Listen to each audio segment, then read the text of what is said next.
लेकिन सवाल अब यह है कि जो बातचीत की कोशिश हो रही थी उसके बाद अचानक से ऐसा क्या हुआ कि तनाव यहां पर पैदा हो गया। और एक और सवाल यह भी कि अब क्रूड की कीमतों का क्या होगा, क्योंकि स्ट्रेट ऑफ हॉर्मुज एक बार फिर से इसकी एक बड़ी वजह है। चलिए इसको भी जानते हैं और विस्तार से इस पर आपको जानकारी देते हैं। ईरान अमेरिका में हॉर्मुज के चक्कर में सीजफायर टूटा है। जहाजों को निशाना बनाने के आरोप में अमेरिका ने हमले यहां पर कर दिए हैं, तो अब ईरान ने हॉर्मुज बंद करने के लिए धमका दिया है। ईरान धमकाते हुए कह रहा है कि अगर हमले किए तो हॉर्मुज बंद कर देंगे। और ईरान की संसद के स्पीकर हैं मोहम्मद गलीबाफ, उन्होंने यहां पर कहा कि अमेरिका को दादागिरी और वादे तोड़ने की कीमत चुकानी पड़ेगी। अगर आप हमला करेंगे तो आपको जवाब भी इसका मिलेगा। बेकार की कोशिशें अमेरिका ना करे, आप और गहरे दलदल में फंसते चले जाएंगे। ये सीधी चेतावनी अमेरिका को ईरान दे रहा है। हॉर्मुज को अमेरिकी धमकियों से नहीं, हमारी शर्तों पर खोला जाएगा, ये बात उन्होंने साफ कर दी है। उधर ट्रंप के ईरान के नेतृत्व को बेकार बताकर एक बड़ा बयान यहां पर दे दिया गया और कहा कि वो बीमार मानसिकता के लोग हैं और उनसे बात करना बेकार है। डोनाल्ड ट्रंप ईरान के बारे में ये बात कह रहे हैं, तो आप सोचिए फिर बातचीत कहां पर यहां पर जा सकती है। दोनों ओर से होते हमले और तीखी बयानबाजी से तनाव काफी बढ़ गया है और लगातार दूसरे दिन कच्चे तेल के दामों में बढ़ोतरी हुई है। तेल और गैस की सप्लाई पर भी इसका असर पड़ने की आशंका है, क्योंकि इंटरनेशनल मैरीटाइम ऑर्गेनाइजेशन के प्रमुख ने यहां पर कहा कि हॉर्मुज में करीब 350 जहाज हैं और करीब 6000 क्रू मेंबर वहां पर फंसे हुए हैं। भारतीय विदेश मंत्रालय ने बताया कि हॉर्मुज में हमारे 9 जहाज हैं और इन जहाजों पर 198 क्रू मेंबर सवार हैं और सभी वहां पर फिलहाल सुरक्षित हैं। ये थोड़ी राहत की बात है, लेकिन एक बार फिर से वही हालात यहां पर बन गए। इस बीच अच्छी खबर यह है कि भारतीय जहाज ने हॉर्मुज पार किया है। नंदा देवी जहाज है जो एलपीजी लेने के लिए कतर के रास लफान गया था, इसने हॉर्मुज यहां पर पार कर लिया है। लेकिन स्थिति जस की तस है। अमेरिकी राष्ट्रपति ट्रंप और फ्रांस के राष्ट्रपति क्या कह रहे हैं इस पर, वो भी जरा आप यहां पर सुनिए। उन्होंने कुछ समय पहले फोन किया, वे समझौता करना चाहते हैं, लेकिन मुझे नहीं पता कि वे इसके योग्य हैं। मुझे नहीं लगता कि वे समझौते का पालन करेंगे। यही सबसे बड़ी समस्या है। मुझे हमेशा खतरा रहता है। मैं ईरान की लिस्ट में नंबर 1 पर हूँ। हम बहुत जल्दी जीत जाएंगे। यह करने का एक और तरीका है। हमारे पास जीतने के लिए कई तरीके हैं, लेकिन हम पहले ही मिलिट्री के तौर पर जीत चुके हैं। उनके पास बहुत कम चीजें बची हैं और वे बहुत बुरी तरह से डील करना चाहते हैं। उन्होंने कुछ देर पहले ही फोन किया था। वे बहुत बुरी तरह से डील करना चाहते हैं। बस मुझे नहीं पता कि क्या वे डील करने लायक हैं। मुझे नहीं पता कि वे डील का पालन करेंगे या नहीं। यही समस्या है। मुझे लगता है कि ईरानी हमलों द्वारा इस समझौते का उल्लंघन हुआ है, जिसके कारण अमेरिका को जवाबी कार्रवाई करनी पड़ी। मेरा मानना है कि ईरानियों द्वारा किए गए ये हमले गलत थे, जो स्वयं उनके द्वारा हस्ताक्षरित समझौते का उल्लंघन करते हैं, जिसे इस्लामाबाद में तैयार किया गया था और ल्यूसर्न्स में हस्ताक्षरित किया गया। तो आपने सुना, कहीं ना कहीं दुनिया भर के जो नेता हैं वो इस बात से हैरान हैं कि आखिर ये बातचीत होने की कोशिश जो हो रही थी वो अचानक से यहाँ पर विफल हो गई है। लेकिन तस्वीरें कुछ और भी हैं जो आपको यहाँ पर हम दिखाते हैं, कैसे लड़ाकू विमान की सुरक्षा में यहाँ पर ताबूत जो है वो तैनात किए गए हैं। ये तस्वीरों को ध्यान से आप देखिएगा। ईरान में लड़ाकू विमान की सुरक्षा में ताबूत को ले जाया जा रहा है।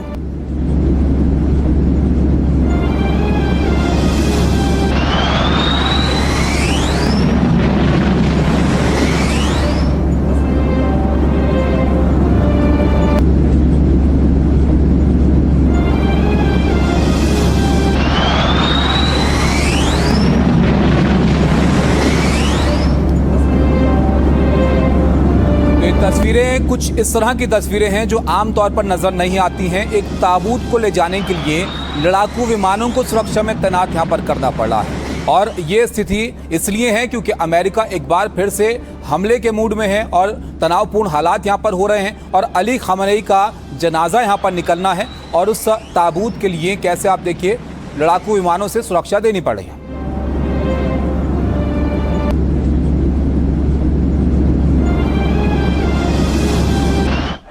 खamenei के अंतिम दर्शन के लिए मशहद शहर में आप देखिए कैसे जन सैलाब यहाँ पर उमड़ पड़ा है, क्योंकि इस अंतिम संस्कार के लिए लोग काफ़ी वक्त से इंतजार कर रहे थे और जब इसकी तारीख यहाँ पर तय हुई, जगह तय हुई, तो सड़कों पर लोगों का सैलाब यहाँ पर देखने को मिल रहा है।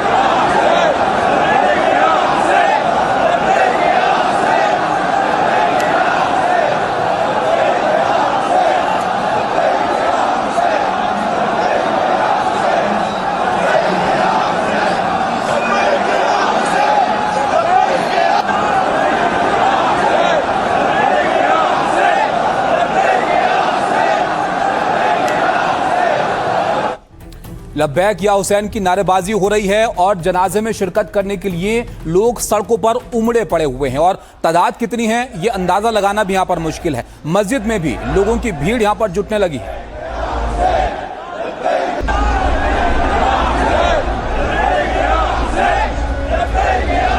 तस्वीरें आप देखिए, सुबह से ही दिन भर से जब ये यहाँ पर जनाजा निकलने की खबर सामने आई तब से ही लोग यहाँ पर जमा होने लगे और मस्जिद से लेकर सड़कों तक बड़ी तादाद में लोग यहाँ पर नजर आए हैं। मशहद शहर है ईरान का जहाँ पर जनाजा ले जाया जाना है अली खमनेई का और उनको सुपुर्द खाक करना है।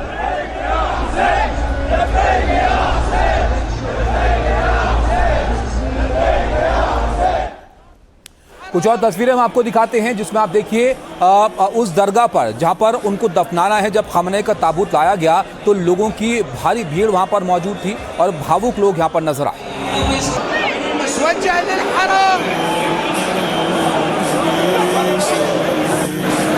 अली खमनेई के ताबूत को एक बार छू लेने के लिए लोगों में होड़ यहां पर मची हुई थी और आप देखिए हाथों के जरिए ही ये ताबूत आगे यहाँ पर बढ़ता चला गया क्योंकि लोगों की तादाद इतनी ज़्यादा थी कि यहाँ पर हाथ ही हाथ आपको नजर आएंगे और बड़ी तादाद में लोग इस ताबूत को सिर्फ एक बार छू लेने के लिए इस भीड़ में जद्दोजहद करते हुए नजर आए।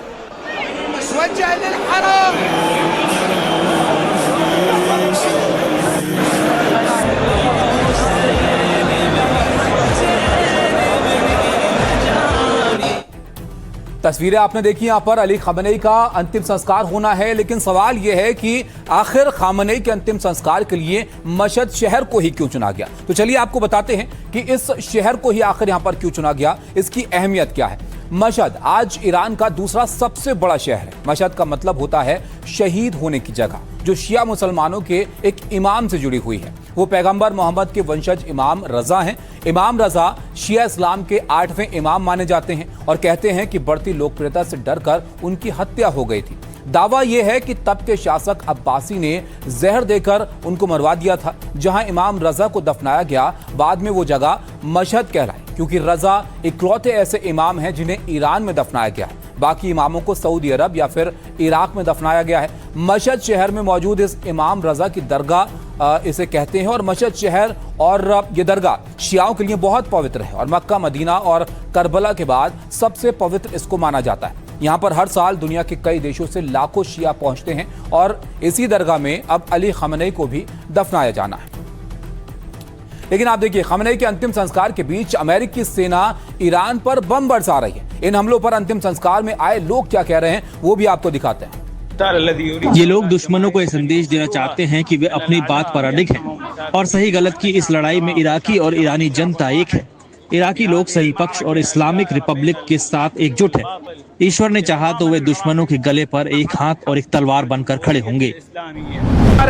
इराक की जनजातियां और खासकर करबला की जनजातियां महान अयतुल्लाह अली खामनेई के अंतिम संस्कार जुलूस में शामिल हो रही हैं। उन्होंने इस्लाम और इस्लामी दुनिया के लिए बहुत कुछ किया है। वे वैश्विक अहंकार और अमेरिका इजराइल के हमलों के खिलाफ डटे रहे। उन्होंने सभी उत्पीड़ित देशों का समर्थन किया, अंततः शहादत प्राप्त की।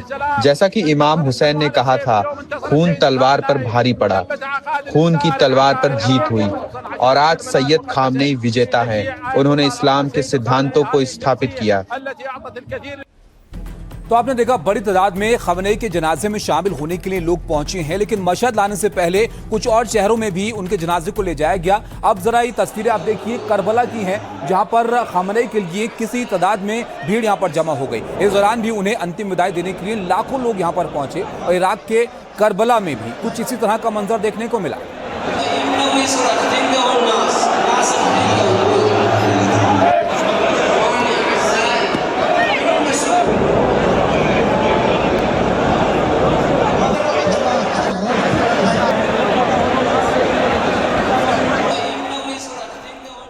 अब एक और तस्वीर हम आपको दिखाते हैं। ये तस्वीरें जरा आप देखिए, इराक के साथ ही लेबनान में भी खमनेई को अंतिम विदाई दी गई और लेबनान के बेरूत की तस्वीरें आपके सामने हैं, जहां पर लोगों ने खमनेई को आखिरी सलाम किया।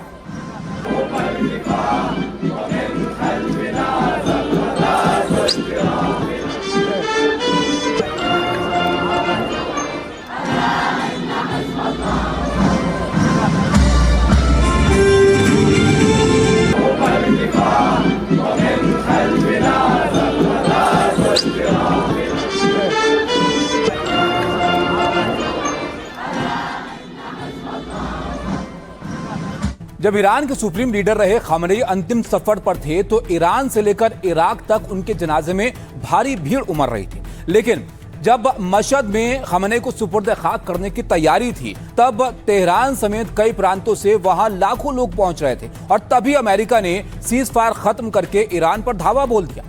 अब ईरान आरोप लगा रहा है कि ये जनाजे को टारगेट कर रहे हैं। IRGC ने कहा कि अमेरिका ने मशहद जाने वाले पुलों को निशाना बनाया। अमेरिका ने ईरान के पूर्वी प्रांतों के 2 पुलों को टारगेट किया। IRGC के मुताबिक यह हमला खamenei के अंतिम संस्कार के दौरान ध्यान भटकाने और समारोह को प्रभावित करने के लिए किया गया। इससे पहले ईरानी मीडिया ने दावा किया था कि अमेरिकी सेना के गोलिस्तान प्रांत के रेलवे ब्रिज पर 7 मिसाइलें दागी गई, जिसमें अमेरिका की 2 मिसाइलें रेलवे ट्रैक पर फट गई थी और हमले के बाद ईरान में तेहरान के मशहद ट्रेन सेवा ईरान को बंद करनी पड़ी। रेलवे लाइन का एक हिस्सा तबाह हो गया, इसीलिए यह फैसला लेना पड़ा। हालांकि ईरान रेलवे ने कहा कि मरम्मत के लिए टीमें यहां पर भेजी गई हैं और वो जल्द काम पूरा कर लेंगी और रेलवे लाइन को बहाल करने में वो जुटी हुई हैं। दरअसल तेहरान समेत कई इलाके हैं जहां से लोग मशहद जा रहे थे और खamenei के जनाजे में रोज लाखों लोगों का आना शक्ति प्रदर्शन यहां पर माना जा रहा है, जो अमेरिका इजराइल के लिए रणनीतिक तौर पर भी एक बड़ा झटका था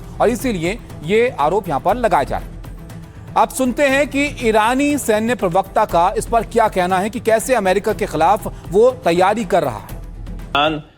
मुख्यालय ने घोषणा की है कि देश के दक्षिणी हिस्से पर हमले और आक्रामकता के लिए अमेरिका के खिलाफ कड़ा जवाब तैयार किया जा रहा है। साथ ही इस बात पर जोर दिया गया है कि तेहरान कभी भी वॉशिंगटन को आक्रामक अमेरिकी सेना का साथ देने वाला कोई भी व्यक्ति ईरान की सशस्त्र सेनाओं के लिए एक वैध निशाना होगा।